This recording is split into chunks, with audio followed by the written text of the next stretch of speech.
Welcome to Tentative Title with Tim. This is a podcast about creativity, about process, about filmmaking, and about screenwriting. Welcome everybody back to the podcast. So I hope you had a good Chinese New Year, if that's what you celebrate. I hope you had a good Valentine's Day, if that's also what you celebrate. And now today is President's Day, and so it's really I don't know if it's unusual. I never actually track when these holidays happen, but it just seems like a lot happening in the course of a weekend. But yeah, if you celebrated all of them or none of them or one of them, I hope it was good. And that you got to got to spend some time celebrating something that was relatively normal. So what I really wanted to talk about today is about romantic movies, and this involves rom-coms, obviously, and just any kind of film where there's the driving force is a romance. And I have to admit that growing up, I was a hopeless romantic. I wanted so much to be in a relationship. And these movies that came out during the 90s, the romantic comedies, the romantic dramas, like those were the way in which I could kind of, I guess, play out the scenario of being able to be in a relationship and all the ups and downs that come with it, and to see how things worked between the characters and how they didn't work. Obviously, in a movie, that's not real life. That's not how it's supposed to happen. Of course, these stories kind of draw from real life a little bit.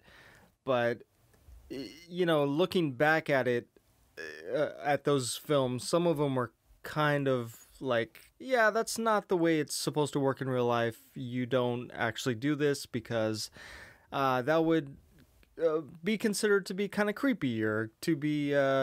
like a stalker or something like that, So, like, obviously I didn't take these movies as gospel, but, there was this part of me that just could not get enough of watching the films where, a man and a woman usually are on their separate trajectories, but they keep like running into one another, and then eventually like either there's conflict between the two of them and they still fall in love, or they fall in love and then they break apart because of something down the road. So yeah, I was just drawn to those kinds of films, mostly because it was a wish fulfillment in a way, because in my own life I was single, and I was single for a very, very long time. I was an introvert, very, very shy. It took me a while to actually, I guess, bloom and open up as a person, to be able to talk to the opposite sex, and to be able to feel comfortable with trying to get into a relationship in general.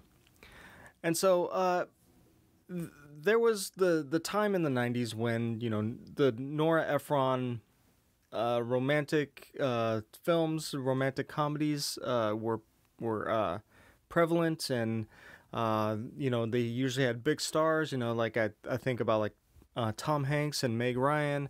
They were a couple that an on-screen couple that I love to watch, like, fall in love over and over and over again. But then on the comedy side, there was like Adam Sandler and Drew Barrymore, and watching them fall in love through the comedy lens was also very entertaining and very sweet at the same time.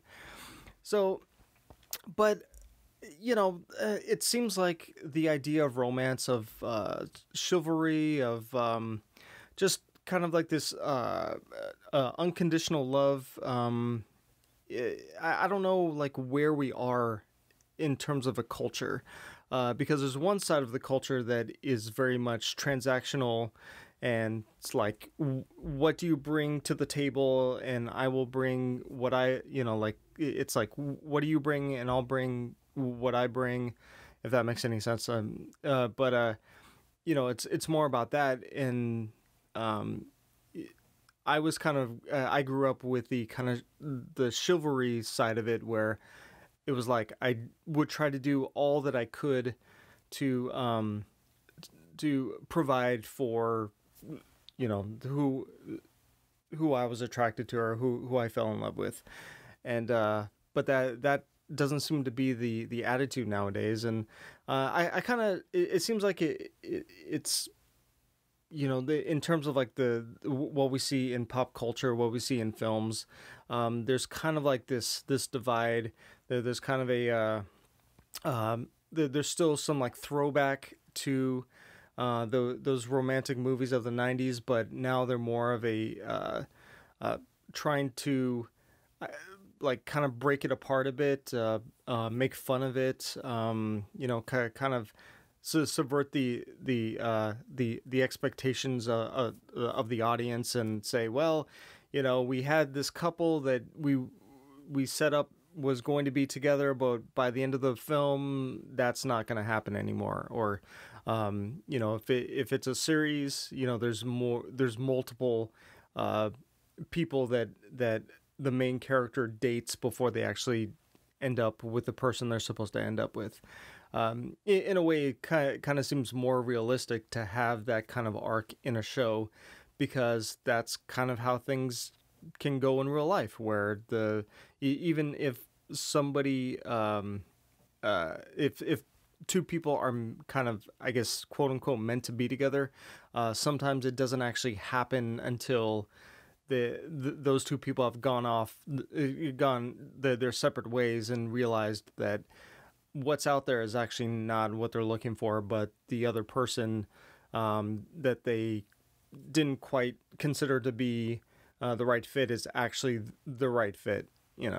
And I have friends who have gone through that process of they were kind of like the dating on and off, back in high school or junior high, and then they kind of like went off and did their own thing, and then they ended up coming back together because they realized that the reason why they came together in the first place was the fact that there was something that clicked between them, and they could not find that with anybody else. And that kind of reassures my belief in the whole idea of like romance, and of this cosmic, like, there is like the one person, type of thing. And like even in my own life, like, I believe that my wife is was specifically, like, we match very well, and we we have been married for quite a long time, and we still have fun with one another. We still joke around.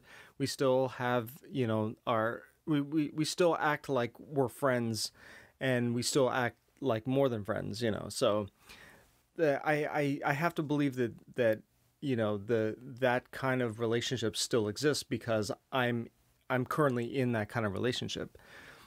But the coming back to like pop culture and movies and film, it seems like all of that is kind of is not looked upon with the same kind of rose colored glasses. It seems like there's more of a cynicism about relationships and romance, and it's this promotion of like of being alone, of being single is actually the way to go. And I'm not here to say one way or the other, because I do believe that there are some people who thrive on being single, and that is great. But like for someone like me, I was crippled as somebody who was single. Like I needed I needed the other half, so to speak, to bring me out of my shell to actually like become a fully realized like person, or at least to get me to you know, strive to be a better person, to strive to have goals in life, and to want to achieve things. So, but yeah, I know that there are some that there are some films in recent years that still hold on to that very sweet romantic you know, kind of feeling of like two people who are meant to be together. And you know that it doesn't have to necessarily be a man and a woman. Now it's like there are all kinds of uh, LGBTQ, and I forget what the other symbols are that have been added onto it. But you know, there is a variety of content now that is still romance driven, that still you know, still promotes the idea of like of chivalry, even if it's you know, not a man and a woman, but it's like it's still out there. It's still kind of like prevalent in the culture in some corners. But yeah, I also you know, once again see the other side where I'm kind of I'm wondering how the next generation, especially with like my kids, how the pop culture, how they see the stories being told in film and television, if they will have the same kind of drive, or the same kind of like perspective on relationships as I did. Like, are they also going to be hopeless romantics? Are they going to you know, try to seek out quote unquote the one? And you know, it's really impossible to know until you know, they reach an age where they're able to like realize those things about what they want in life. But it does seem like a lot of where we're going is not into relationships, but just like, okay, remain single because that's the way in which you can you know, live a fuller life, or the way in which you can remain guarded from being hurt. And that's really sad, actually, because you know, like, hurt is, and in relationships is a part of is a part of it too. You know, it's not only the good stuff, but it's the bad stuff too. So yeah, what kind of coming back once again to Valentine's Day, you know, what kind of films and television did you guys like grow up with?